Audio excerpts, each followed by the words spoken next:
Hello, hello, my friend. I'm Dana. Welcome. I'm stoked you're here for this solo episode.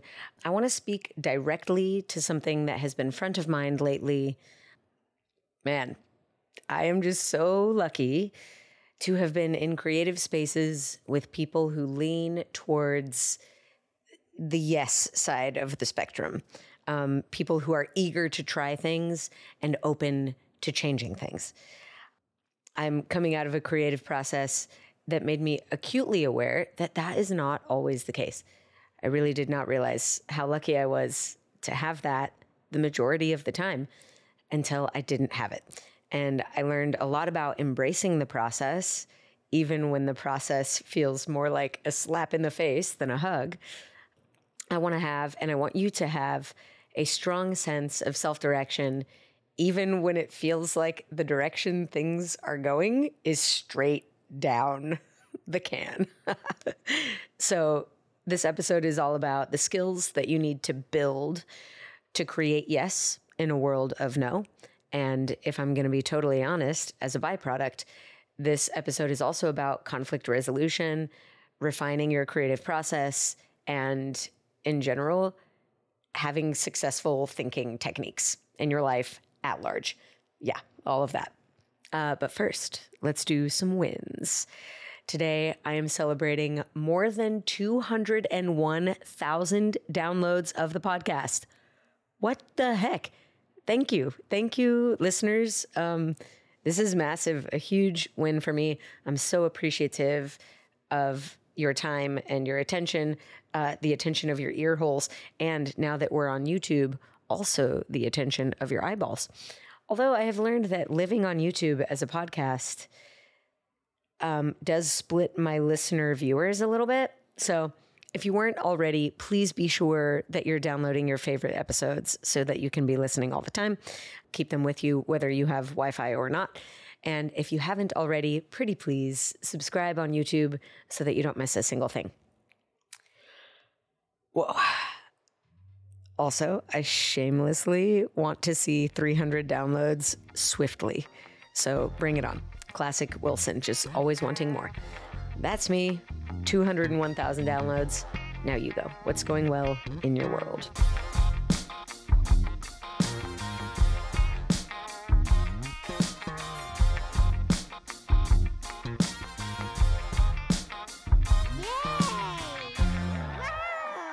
Okay, congratulations. I'm so glad you're winning. Here we go. I personally am of the opinion that saying yes to yourself and to your team leads to great work. Work that is imaginative and fun and inspiring to create and to behold. And I'm also of the mind that saying no to yourself and to your team leads to less fun and less interesting work that is less delightful to make and behold. I should pause here. Don't get me wrong. I really love restraint. I love having limitations, like having a tight budget can lead to really awesome creative solutions for things that you might not have necessarily thought of if you had all the money in the world. Having a prompt, like a movement prompt that limits your range of motion, like don't bend your elbows or knees, that could lend to some very interesting movement with new pathways and shapes that you might not have found without that limitation. I'm not talking about restraints and limitations here. I am talking about saying no. Cold, hard no. And to illustrate my point, I am going to ask you a question. And no matter what I say, I want you to answer with no. Here we go. Hey, my friend. Oh my God. I just heard the wildest, most incredible story. You have to hear this story. You're absolutely going to die. Can I tell you a story? No? Okay, bye. Hit subscribe, smash the likes, keep it funky, the end, bye. Like, no ends conversations. It ends stories. It ends fun. Do you remember how much you hated hearing the word no as a kid? That still exists. That is still there. Cold, hard no makes the creative process cold and hard. Now, let's see how yes works out in contrast. I'm going to ask you a few questions. No matter what I ask you, please respond with yes. Also, it is so funny that I'm acting like you are actually here and engaging with me. It's hysterical. I'm imaginative. I've got this. Okay. Hey, can I tell you a quick story real fast? Is it okay if it's about animal crackers?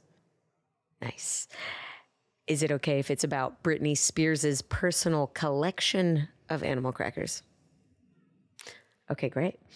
Is it okay if Britney Spears and her animal cracker collection live in a parallel universe, like a multiverse? Nice. Okay. Is it okay if in this parallel universe, everybody has like dried apricots for fingertips? Yeah, great. Okay. And how about everybody there also has deflated footballs for feet? Dried apricots for fingers, dehydrated football feet. Brittany's here. Animal crackers are here. Yes, still? Okay, great. Are you willing to be on the subcommittee that helps design tap shoes for deflated, I almost said dehydrated, deflated football feet? Yes, that's great. Okay, you see, yes leads to fun. Yes leads to imagination. Yes leads to more ideas, more creative ideas.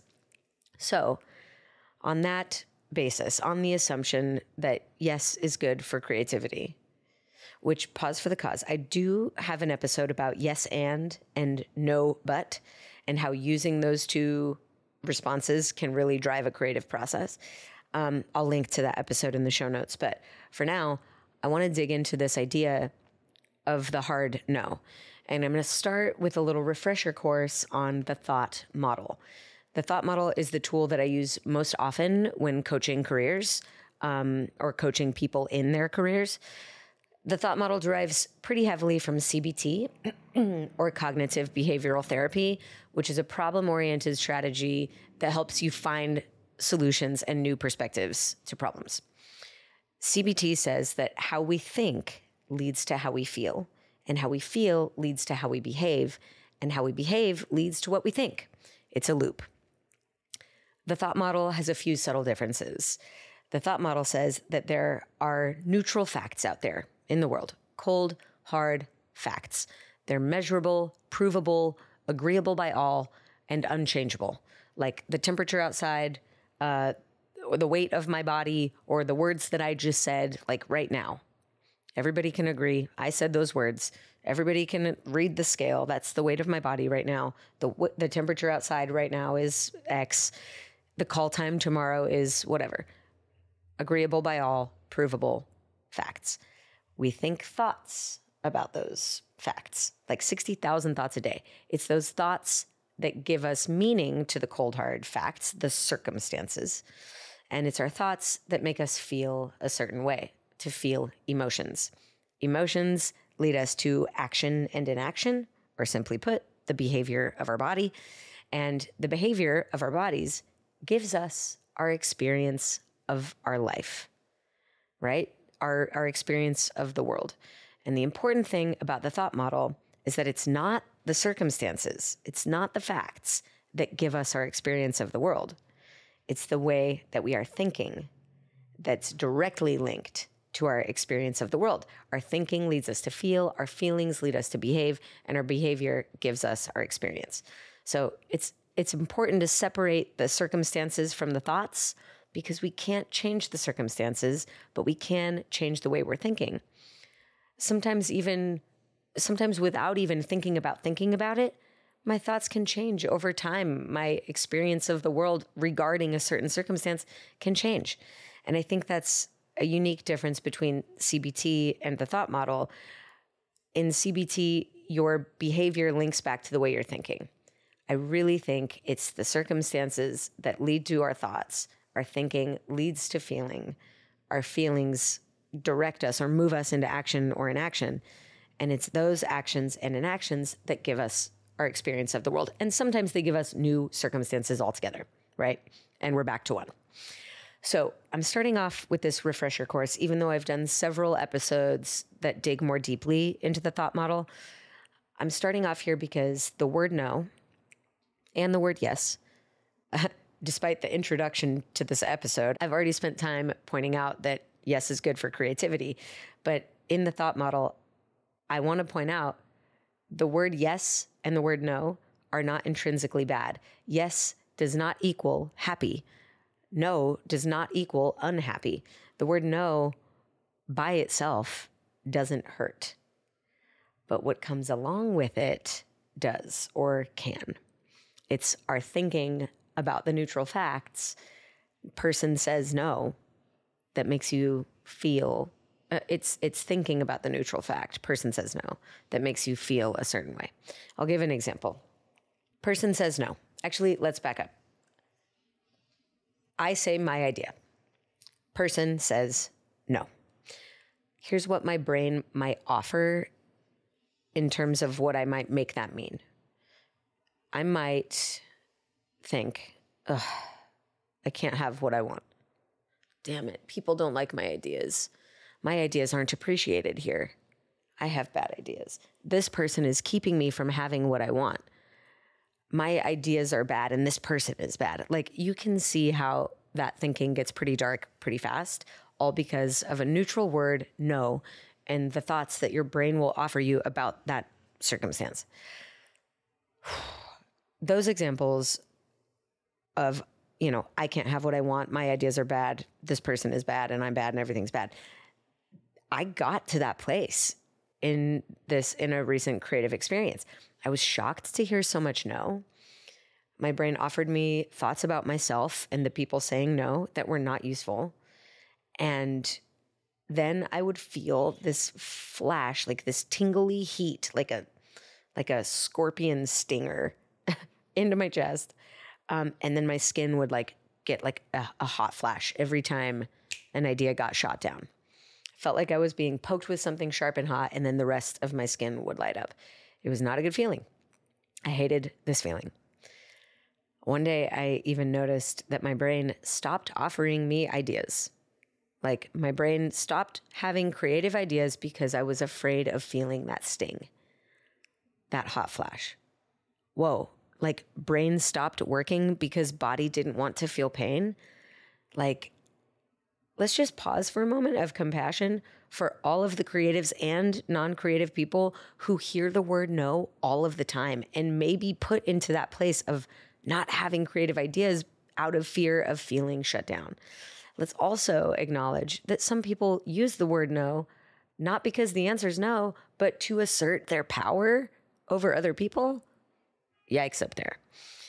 That's another reason to remember that no doesn't actually mean the end unless you think that it does.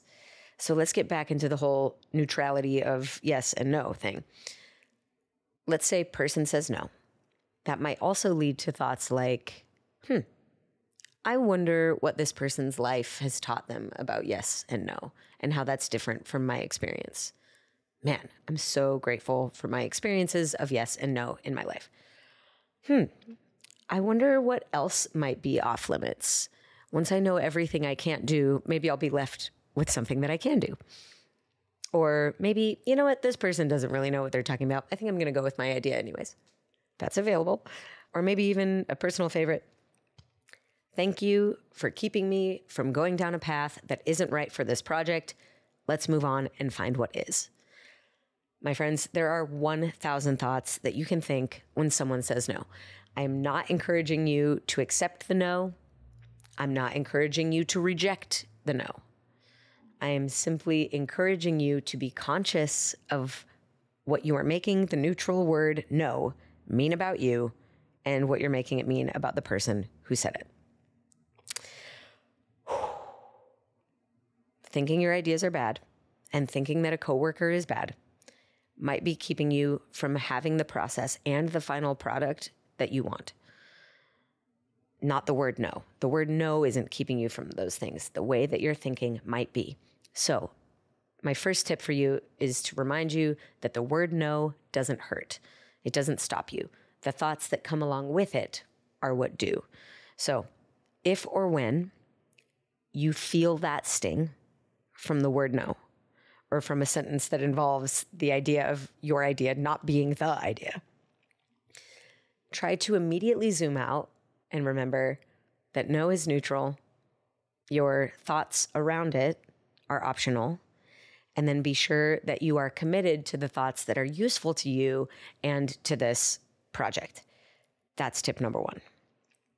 Wow. Pause for a sip. This is big.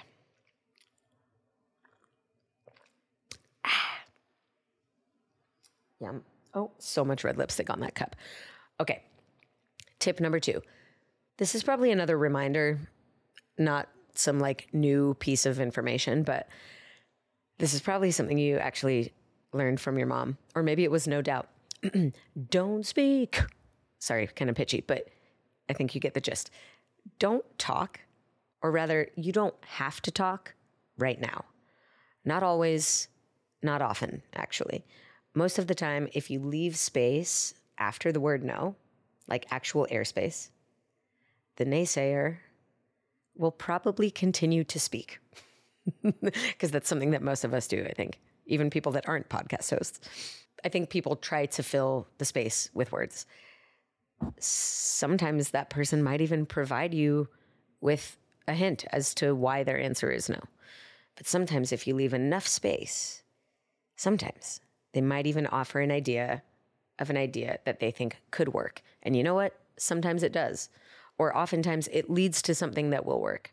So even if you're not, or when you are not in a place to respond in kind or respond kindly, I don't actually know the difference between those two things. If you don't have something nice or useful, if you don't have something useful to say, take a pause. Regardless of if the person continues to speak or gives you a why or a solution or not, allowing there to be space in the conversation allows you to be thoughtful with your response. Because yes, words are neutral, right? They're not good or bad until we apply meaning or our thoughts to them. But I think it's honorable and respectable and responsible to care about the way your words show up as circumstances in other people's lives.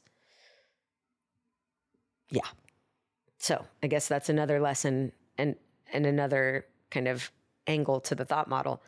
Other people are allowed to think anything they want about the circumstances, right? Your words are circumstances. No matter what you say, other people are allowed to think whatever they want. So you might as well take your time to choose words that you are firmly behind, that you really stand by. So take your time, choose your words wisely, and if you don't have something useful to say, keep holding the space for more thought. Know what needs to be decided now versus what can be stepped away from and decided later. Most things can be stepped away from. Sometimes simply the words, I don't think we need to make a decision about this right this very second. Can we agree to step away from it, cool off for a bit, and come back to it with fresh eyes and fresh minds at this date and time? Sometimes that's really all it takes. But yeah, that's a big one. That was tip number 2, holding uncomfortable space. Y'all, it's something I'm still practicing. It is uncomfortable for me. But it leaves room for a solution to present itself. And at very, very least, holding the space for uncomfortable silence is better than filling it with words that you wish you could take back. You're welcome. I'm welcome. We're all welcome for that. Oh, so much practice. Okay. Tip number 3. This is an interesting one. Asking clarifying questions can avoid future hurdles, right? It's important to ask, why not? Right? But asking those exact words like, why not? Why not? Why? Every single time someone says no, that can be annoying and further agitate the situation. That makes sense, right? Like, you've been there. I've been there. We know that understanding why is better than blindly accepting no. But how do we find a place with understanding without sounding like that persistent 5-year-old that can ask, why, forever until the answer is because shut up. We definitely don't want things to progress to that point. So I have an episode for how to ask smart questions. I don't remember what episode it is off the top of my head, but I will link to it in the show notes. It's all about asking questions that reveal your position and how much you know, as opposed to revealing how much you don't know. Really fun stuff. I will let you dig into that after this episode. But for now, I'll leave you with a couple examples of open-ended questions that will give you more information. More information, more better. Also, do you remember learning about open-ended questions the first time? That was just a game changer for me. Okay, one example, and I like this one a lot because it leads with vulnerability, the type of vulnerability that you hope the other person would mirror back at you. First example of a good open-ended, get more information kind of question is, hey, I might not be seeing the whole picture here, but I think that blank, what am I missing? That allows the other person, A, to be the expert, B, to see you vulnerable and optimistic for growth. And it allows them to respond in a way that will point out to you their values, which is useful. Another example might be, in my view, we need to accomplish this, and I think we can accomplish it by doing that. What might get in the way of that? This would probably tell you what the other person actually thinks the roadblocks are, instead of them just telling you that they think there are roadblocks to that. Third option, I really like a lot. What other options have you considered that I might not know about? Right? More information, more better. Tell me what doesn't work, and that might help me land at what does. It's really the cold, hard no that I'm against, but knowing what doesn't work is actually useful. Then asking additionally, what didn't you like, or what specifically doesn't work about those options? That's constructive. The answers to these questions will help you get to a yes, I promise. Okay. In conclusion, I think the real sweet spot is understanding why someone holds their position. That's as useful as knowing their position on its face, because it can help you predict and create solutions that are in alignment with everyone's views of what is best for the project in the future. It helps you do that without having to work and create so many more no's. It's really helpful to have an understanding to avoid future no's. Okay. Tip number 4, y'all, is more of an ongoing practice than a tip. This is just a simple reminder, right? Like, dance lessons are life lessons, y'all. Choose your battles. Knowing when to stand your ground and when to fight for your vision in the face of no, and knowing when to fall back or retreat or just fully surrender, that is a skill that requires time and refinement and perpetual dialogue with yourself and your values. To kind of help me choose my battles, I found it useful to ask myself some clarifying questions, right? In tip 3, you're asking the other. In this version, I'm asking myself. Number 1, what is my actual job here? And how can I better do my actual job? How can I simply do my job? It's very helpful to remember, y'all, that it is not my job and it is not your job to get what you want. It's usually my job and it's usually your job to serve a greater vision that most of the time isn't entirely yours to begin with. So, especially in collaborative environments, ask yourself, what exactly is my job?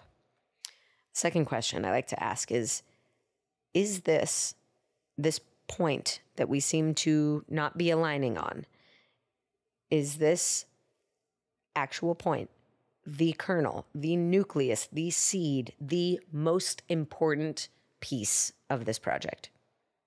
If so, fight. If not, ask questions. And then this final question, does their way, the alternative to my way, go against my core values? Is it in contrast with the things, the principles that guide me in my work and in my life? If so, fight. If not, ask more questions. Those are the questions, that kind of rubric that helps me to decide if I'm going to stand my ground or if I'm going to, fall back, retreat. After answering those questions, I find myself resolved. So I can pursue a yes with confidence. And also, I can accept a no with grace after answering those questions for myself. That's a big one for me. Whew. Okay, let's recap. Number 1, remembering what is fact and what is thought. Facts are unchangeable, neutral. Thoughts, changeable and differ from person to person. They're malleable. And you can filter through the ones that are more or less useful and choose to get behind the ones that are useful for the process and the project. Number 2, hold the space, y'all. Hold that uncomfortable space so that you can respond with words that you are fully behind. Take time to cool off and know when things need to be decided now versus can be decided later. Almost always you have time to step away and cool off, even if that's for 2 minutes. It makes a world of difference. In that space, a solution or a different perspective might be presented. Next up, ask clarifying questions. Avoid future hurdles by understanding why not. And that conversation might be uncomfortable too. So allow yourself grace and offer compassion in those moments. Tip 4, choose your battles. Know when to stand your ground and when to step down. I do think you can create for yourself the rubrics or the guiding questions that you can ask yourself that help you make that decision. You might decide, okay, if 2 out of these 3 are yes, I stand my ground. Or if 2 out of these 3 are no, I stand my ground. Or back down, and you understand what I'm saying. Okay, create for yourself a guide for when you get to that moment. How will you know if you stay? And how do you know if you go? Okay, kind of tying all of those things together, I want to leave you with a special bonus tool. This is a gift from the one and only Brené Brown, our Lord and Savior, Brené Brown. I realize that's sacrilegious, but listen, she is truly fabulous.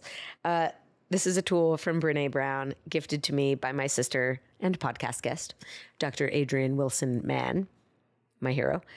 Check out that episode, also a favorite. Anyways, it is a checklist for giving constructive criticism. Hi, baby girl. We're going to pause for some pup love, and I have to go get these because I have them written down and they're not here. Pause. Here we go. Brené Brown.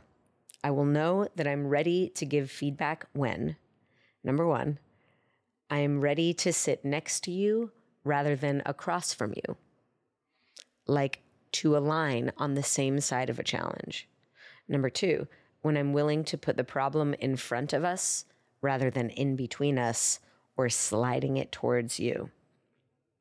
Again, that kind of says the same thing as like, I'm ready to identify that we're on the same side. I will only give constructive feedback when I'm ready to be on the same side as you. Number 3, I'll know I'm ready to give feedback when I'm ready to listen, ask questions, and accept that I may not fully understand the issue. Number 4, when I'm ready to acknowledge what you do well instead of picking apart what you don't do well. I'll know I'm ready to give critical feedback when I'm ready to acknowledge what you do well instead of picking apart your mistakes. That's legendary, y'all. Number 5, when I recognize your strengths and how you can use them to address our challenges. I'll know I'm ready to give critical feedback when I'm ready to recognize your strengths and how we can use them to address our challenges. Number 6, when I can hold you accountable without shaming or blaming, right? Like, I'll know I'm ready to give feedback when I can do it without pointing a finger of blame or shaming. That's huge. Number 7, when I'm open to owning my part, to be owning your own shit, y'all. That's a big one. Number 8, when I can genuinely thank someone for their efforts rather than criticize them for their failings. That's when you're ready to give constructive feedback. Yes. Bye. Okay. Number 9, when I can talk about how resolving these challenges will lead to growth and opportunity. Instead of speaking about having to resolve these things as a chore and like, this is awful and this is work, but when I can talk about this as opportunity, that's when I'm ready to give the feedback. Number 10, when I can model the vulnerability and openness that I expect to see from you or from that other person. It's so easy to expect that other person to be vulnerable and open and willing. And then we ask that of ourselves and we find out how challenging that can actually be sometimes. A final one, I'll know I'm ready to give critical feedback when I'm aware of power dynamics, implicit biases, and stereotypes that may exist in the space. That's important, y'all. It's very important to familiarize yourself with that because biases are simply really, really, they're like thoughts that have been thought for so long that we believe them to be true.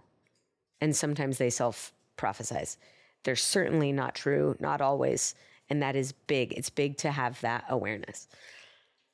Brene Brown's checklist of 11 items to know that you are ready to give critical feedback. Whoa, my friend.